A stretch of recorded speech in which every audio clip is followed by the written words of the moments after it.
लीलावती देवी महिला महाविद्यालय के ऑनलाइन एजुकेशन में आपका स्वागत है। हम लोग पढ़ रहे हैं डीएलएड चतुर्थ सेमेस्टर में, जिसमें आज हमारा टॉपिक है शांति शिक्षा एवं सतत विकास के अंतर्गत शांति शिक्षा के लिए शिक्षा की वर्तमान आवश्यकता या शांति के लिए शिक्षा की वर्तमान आवश्यकता।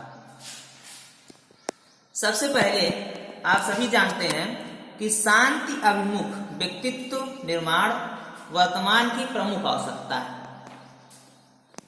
हम जिस विद्यालय में पढ़ते हैं वहाँ पर विभिन्न धर्मों, जातियों, वर्गों, आर्थिक रूप से संपन्न परिवार, निर्धन परिवार आदि वर्गों के बच्चे, बालक बालिकाएं आदि अध्ययन करने आते हैं।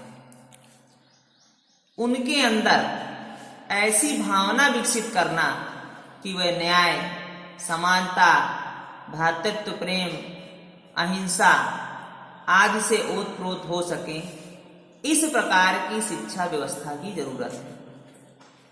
हमारे समाज में प्रायः देखने को मिलता है कि आज अलगाववाद, जातिवाद, संप्रदायवाद, साथ ही लैंगिक विभेदता के कारण हमारे समाज में अशांति उत्पन्न हो गई। शांति बनाए रखने के लिए सबसे ज्यादा आवश्यक है कि हम शिक्षा के माध्यम से ही एक ऐसे वातावरण का निर्माण करें जो हमारे समाज के उत्कृष्ट विकास के लिए आवश्यक हो, और यह शिक्षा के माध्यम से ही संभव है। जब बालक विद्यालय में पढ़ने आते हैं तो उनका मस्तिष्क स्वच्छ होता है, कोरे कागज की तरह होता है। वहां पर विद्यालय का वातावरण उसे प्रभावित करता है।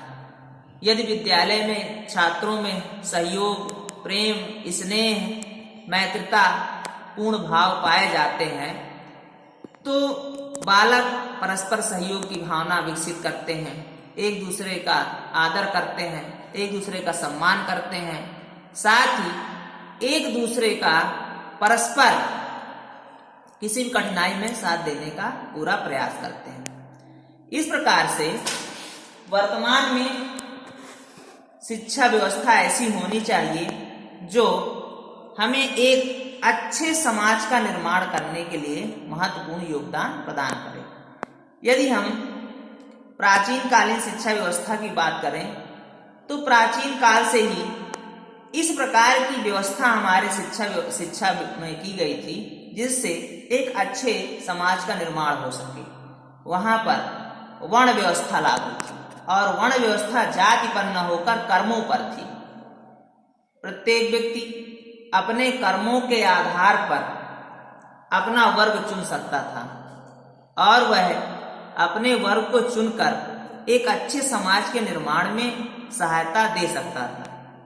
आप सभी जानते हैं कि किसी भी समस्या का जो प्रारंभ होता है वह मस्तिष्क से प्रारंभ होता है। ऐसे में उस समस्या का समाधान करने के लिए हमें शिक्षा के माध्यम से ही उसको मस्तिष्क में ही समाप्त कर सकते हैं, क्योंकि जो हिंसा प्रवृत्ति है, ईर्ष्या है, द्वेष है, इसका जन्म मानव के मस्तिष्क से होता है और इसका निराकरण केवल शिक्षा के माध्यम से हो सकता है। इसलिए शिक्षा ऐसी होनी चाहिए जो वर्तमान आवश्यकताओं को समझते हुए ऐसे व्यक्तित्व का निर्माण करे जो समाज के लिए हितकर हो, समाज के लिए वह प्रयासरत हो और समाज के उत्थान के लिए अपने उत्तरदायित्वों को निभाए, अपने कर्तव्यों का पालन करे। तो शांति के लिए शिक्षा ही एक ऐसा मूल यंत्र है या मूल साधन है जिसके माध्यम से हम एक सुंदर समाज का निर्माण कर सकते हैं। अब हम देखेंगे शांति शिक्षा में भारतीय जीवन मूल्य। शांति शिक्षा में भारतीय जीवन मूल्य। हमारे भारतीय जीवन मूल्यों में सत्य, अहिंसा, भ्रातृत्व, परोपकार आदि गुण सदैव देखने को मिलते हैं। भारत की ही संस्कृति विश्व बंधुत्व की बात करती है। ऐसे में हम भारतीय जीवन मूल्यों को अपनाकर एक अच्छे समाज का निर्माण कर सकते हैं।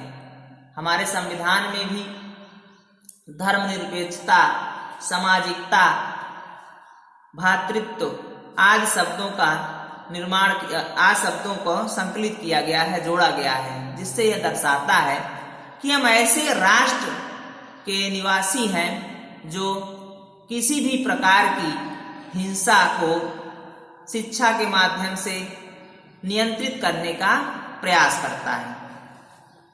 भारतीय मूल्य सदैव से ही उच्च कोटि के रहे हैं। भारत में बड़ों का आदर करने के लिए, छोटों से स्नेह करने के लिए विभिन्न प्रकार के त्योहारों के माध्यम से या विभिन्न प्रकार के जो हमारे संस्कार हैं उनके माध्यम से हम नैतिकता का पालन करते हैं। अपने कर्तव्यों का हमें बोध होता है, अपने अधिकारों के लिए हम कार्य करते हैं। ऐसे में भारतीय जीवन मूल्यों को अपनाकर ही हम शांति व्यवस्था कायम कर सकते हैं। किसी भी समाज में यदि अशांति है तो उस समाज का निर्माण अच्छे से नहीं हो सकता, उसके समाज के निर्माण में कठिनाई है, क्योंकि शिक्षा ही वह माध्यम है जिसके माध्यम से हम एक समाज में न्याय, भ्रातृत्व, प्रेम, समानता आदि की भावना विकसित कर सकते हैं। अब हम देखेंगे शांति कौशल। शांति कौशलों को मुख्यतया 3 भागों में बांटा गया है। इसमें हम लोग सबसे पहले देखेंगे चिंतन कौशल। चिंतन कौशल क्या है? कोई भी व्यक्ति शांति के लिए प्रयासरत तभी हो सकता है जब वह उसके विषय में चिंतन कर सके, और चिंतन करने के लिए यह जरूरी है कि वह बौद्धिक रूप से सक्षम हो, तभी वह किसी विषय में चिंतन कर सकता है। चिंतन किस प्रकार से हो सकते हैं और किस प्रकार से वह एक ऐसी परिकल्पना कर सकता है जिसके माध्यम से वह अपने चित्त को शांत कर सके। इसके लिए कुछ बिंदु दिए गए हैं। सबसे पहले है आलोचनात्मक चिंतन। आलोचनात्मक चिंतन क्या है? तथ्य, विचार और आस्था में भेद करने की योग्यता, भेदभाव और पूर्वाग्रह को समझना, तर्क या बहस में निहित पूर्व सूचना एवं विषयों और समस्याओं को पहचानना, सही तर्क करना, ये आलोचनात्मक चिंतन के अंतर्गत है। क्योंकि जो भी विषम परिस्थितियां हमारे सामने उपस्थित होती हैं, सबसे पहले हमको उनके बारे में आलोचनात्मक चिंतन करना चाहिए, और किस प्रकार से हम इसका निवारण कर सकें इसके लिए हमें सूझबूझ व्यक्त करनी चाहिए। इसके बाद है सूचना प्रबंधन। हमको विभिन्न प्रकार की सूचनाओं का प्रबंधन करना चाहिए। किस सूचना का जोड़ तोड़ करना चाहिए, किस प्रकार हम सूचना को एक अच्छे तरीके से समझ सकते हैं और उससे एक अच्छे निर्णय को प्राप्त कर सकते हैं, यह सूचना प्रबंधन के अंतर्गत आता है। इसके बाद है रचनात्मक चिंतन। चिंतन कौशल के अंतर्गत रचनात्मक चिंतन नए निर्माण के लिए अत्यंत आवश्यक है, क्योंकि रचनात्मक चिंतन के माध्यम से ही हम नवीन रचना कर सकते हैं। इसके बाद है प्रतिबिंबन चिंतन। प्रतिबिंबन चिंतन के अंतर्गत व्यक्ति किसी भी घटना या परिस्थिति से अलग हटकर उसका प्रतिबिंबन करता है और फिर उसके समाधान के लिए शांतिपूर्ण तरीके से एक ऐसी योजना का निर्माण करता है जिससे उसकी कठिनाइयों को दूर कर सके। इसके बाद है द्वंद्वात्मक चिंतन। शांति कौशल के लिए द्वंद्वात्मक चिंतन भी अहम भूमिका निभाता है। द्वंद्वात्मक चिंतन में व्यक्ति दो परस्पर विचारों में द्वंद्व करता है या दो भावों में द्वंद्व करता है और वह देखता है कि किस प्रकार से हमारे समाज के लिए कौन सा हितकर है और उसे वह अपनाता है। इसके बाद संप्रेषण कौशल। शांति के लिए संप्रेषण कौशल भी अहम महत्वपूर्ण है। पहला है प्रस्तुतिकरण। जो भी प्रस्तुतिकरण करने वाला व्यक्ति है उसे ध्यान में रखना चाहिए कि जो भी वो प्रस्तुतिकरण कर रहा है वो इस तरह से व्यापक हो, इस तरह से प्रस्तुतिकरण उसका किया जाना चाहिए जिससे लोग उसे समझें और समझकर उसको अपने व्यवहार में शामिल करें। इसके बाद है सक्रिय श्रवणता। किसी भी बात को सही से सुनना चाहिए, उसको निष्पक्ष रूप से सुनना चाहिए और ध्यान पूर्वक सुनना चाहिए जिससे हम उसके परिणाम तक पहुंच सकें। इसके बाद है समझौता वार्ता। शांति कौशल के लिए बहुत जरूरी है कि हमारी वार्ता समझौता पूर्ण हो। हम दोनों परिस्थितियों या विभिन्न परिस्थितियों में लोगों की कठिनाइयों को समझते हुए समझौता वार्ता करें जिसमें हमारी वार्ता ऐसी हो जिसमें अहिंसा के भाव आते हैं। उसके बाद है मूक संप्रेषण। संप्रेषण में हमें मूक संप्रेषण को भी समझना चाहिए। हाव भाव, मौखिक संकेतों, हाथ पैर द्वारा दिए गए संकेतों को हमें समझना चाहिए, तभी हम उन संप्रेषणों के माध्यम से अपनी मनोदशा में सुधार कर सकते हैं। इसके बाद है व्यक्तिक कौशल। शांति कौशल के लिए व्यक्तिक कौशल भी अहम है। सबसे पहले है सहयोग। हमको अपने समाज में एक दूसरे का सहयोग करना चाहिए। इसके बाद है अनुकूलनशीलता। हमें किसी परिस्थिति के लिए अनुकूलनशील होना चाहिए। हम जब तक समाज में अनुकूलन नहीं करेंगे तब तक कठिनाइयां बनी रहेंगी। इसके बाद है आत्मानुशासन। हमको स्वयं से अनुशासित होना चाहिए। जब तक हम अनुशासित नहीं होंगे तब तक शांति की बात नहीं की जा सकती। इसके बाद उत्तरदायित्व। प्रत्येक व्यक्ति को अपना उत्तरदायित्व पता होना चाहिए कि मेरा उत्तरदायित्व समाज के प्रति क्या है। इसके बाद सम्मान।